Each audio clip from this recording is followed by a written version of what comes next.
नई शिक्षा नीति का जिक्र तो आपने सुना होगा। हालांकि इस नई शिक्षा नीति को आए 2 से 3 साल हो गए, लेकिन लगातार इसे लेकर बहस बढ़ती जा रही है और ख़ास तौर पर दक्षिणी राज्यों में। नई शिक्षा नीति और 3 लैंग्वेज फॉर्मूला, त्रिभाषा फॉर्मूला, इसे लेकर केंद्र और तमिलनाडु की स्टालिन सरकार के बीच एक तरह से ठन गई। इसमें हिंदी, अंग्रेजी के अलावा तीसरी भाषा के तौर पर स्थानीय भाषा की बात लागू की गई। लेकिन स्टालिन सरकार हिंदी के खिलाफ लगातार अपना नफरती रुख अख्तियार कर रही है। कह रही कि हिंदी केंद्र सरकार अन्य स्टेट पर थोप रही है, जिससे वहां की स्थानीय भाषाओं को लॉस होगा।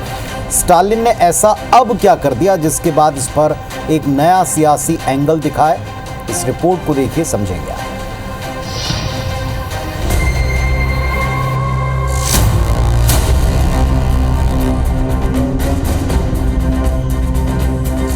हिंदी पर जंग, विवाद का नया रंग।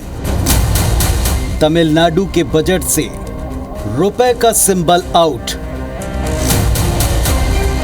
इन 2 तस्वीरों को जरा गौर से देखिए, जो तमिलनाडु सरकार ने अपने राज्य बजट के लोगो के तौर पर आधिकारिक भारतीय रुपए के प्रतीक रुपए को तमिल अक्षर रू से बदल दिया।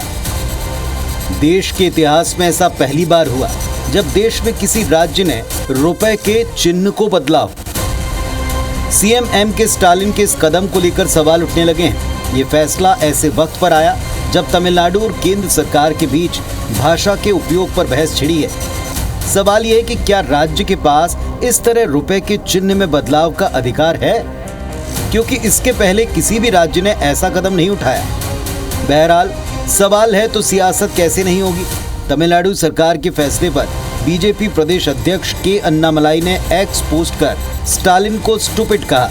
लिखा, रुपए के सिंबल को तमिलनाडु के रहने वाले थिरु उदय कुमार ने डिजाइन किया था। वो डीएमके के पूर्व विधायक के बेटे हैं। एक तमिल द्वारा डिजाइन किए गए रुपए के प्रतीक को पूरे भारत ने अपनाया, लेकिन डीएमके सरकार ने राज्य बजट में इसे हटाकर मूर्खता का परिचय दिया है। 15 फरवरी को केंद्रीय शिक्षा मंत्री धर्मेंद्र प्रधान ने तमिलनाडु सरकार को राष्ट्रीय शिक्षा नीति को पूरी तरह से न अपनाने का आरोप लगाया। इस पर मुख्यमंत्री स्टालिन ने केंद्र को लैंग्वेज वॉर के लिए खुली धमकी दी। भाषा पर छिड़ी बहस के बीच तमिलनाडु सरकार के इस कदम को सिर्फ आर्थिक बदलाव नहीं, बल्कि एक राजनीतिक और सांस्कृतिक संदेश के तौर पर देखा जा रहा है। हालांकि इससे केंद्र और राज्य सरकार के बीच मतभेद और बढ़ सकता है, क्योंकि हिंदी भाषा और नई शिक्षा नीति, इन दोनों पर टकराव जारी है।